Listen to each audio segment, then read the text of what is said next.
Great. So Tamir, you've been our judge at our competitions. Appreciate that for many years. I think I want to dive first time into going deeper into understanding how you are evaluating quality score, how you look Yeah. at the value score, and how you look at the package score. So let's start with our quality. When we pour the liquid to you, it's blind tasting. So how do you, come up with your score? Number one, authenticity. Mhm. Is what's coming in my glass exactly what the category is, and how does it supply? And do I smell or taste anything that is not natural or forced or not authentic in many ways? So Sure. are they sticking true to their category, what they're trying to sell? So that's Mhm. my thing. So if I smell anything or taste anything that's just off and wrong about what they're making, I'll be fully turned off. On the people who met the basics, right? Like it is varietally correct. It is where it's supposed to be. It is, a tequila where how it's supposed to be made and taste and so on. But then we're talking about, okay, from an average to a super good to very good. Like what would you give 95 to 100 points? It'd be pretty much a lovely experience from start to finish. Mm-hmm. So, of course, the aroma is one thing, but with spirits, it's not the main thing. But all of a sudden, you get a little something from the aroma. But then once you taste, you'll taste one thing, and then you'll taste maybe 3 or 4 in between, and finish off with something that goes, oh wow, that just gave me an experience I've never had before. Mm. And I mean, sometimes it can be the weight of something you're drinking, whether if it's a liqueur or even a spirit. You can be like, wow, that mouthfeel is just right there, and just it's swishing around like I'm just never had before.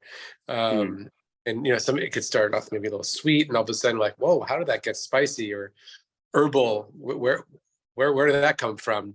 So if you're in a like a land of wonder, if you're going through this experience in your mouth and you notice something you never had before, and you're, wow, this tastes good. I don't know what it is, but I just experienced it. That's when and sometimes I have to go back to it and just really dive deep. And I'm not looking for an answer. I'm just going, wow, that whole experience was so wonderful. That's something I never had before. 100, True. So, That's true. Let me give you an example. So for example, let's say you but now know the quality, you've given 90 points to this product. Now you are asked to judge the value score.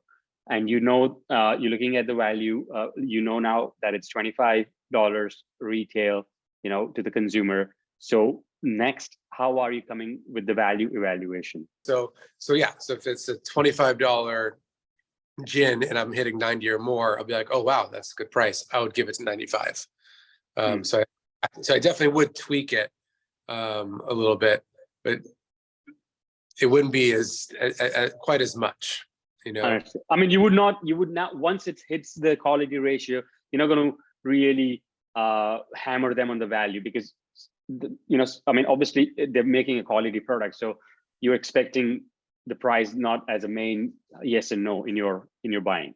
Right. But I will say this, like this, that sounds familiar when you said $25 gin and 35, because I think I saw some that were like $50.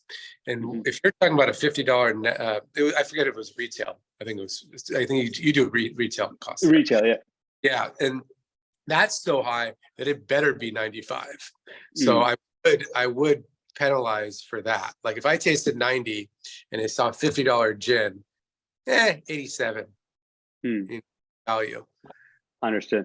So you're also considering quality a lot, for sure, and then going back as a reference to that.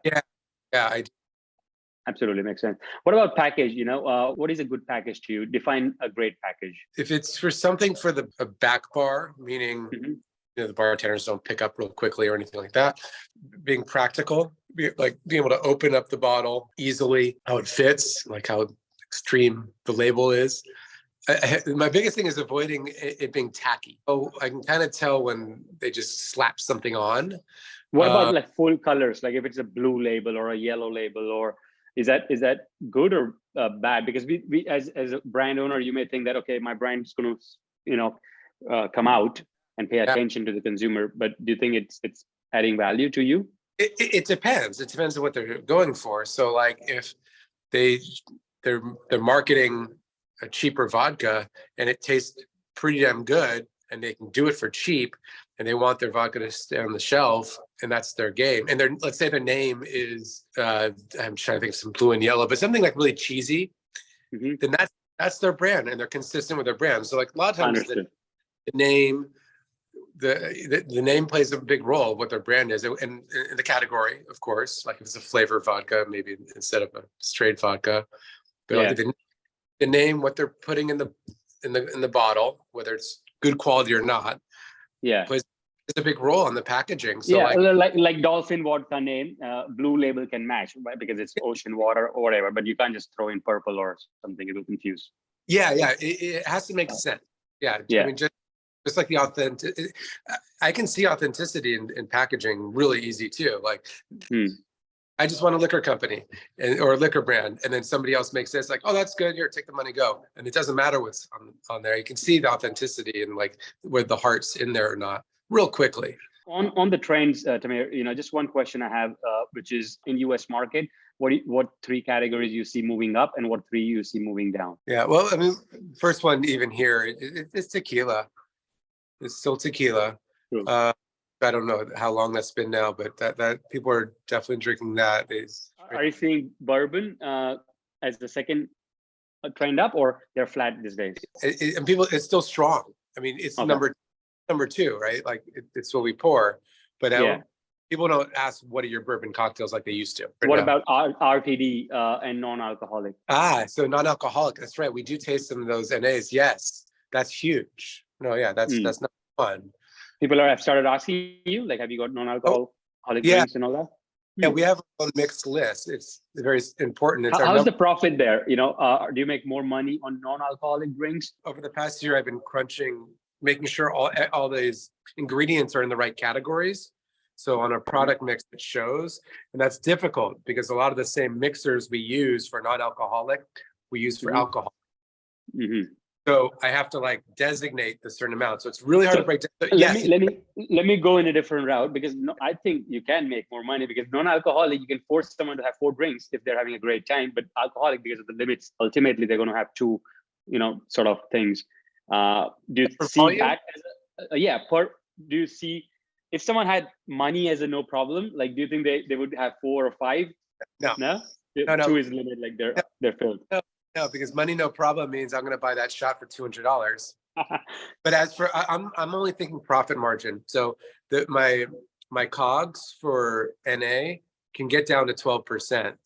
Where for liquor, because I use really good quality liquor, I want it at 18, but I have it at about 20. Yeah, so I've seen it. So basically, I have mixer ingredients that goes into alcohol, but I can turn those into non-alcoholic drinks, charge 9 or 10 as opposed to 17 or 18 for my liquor.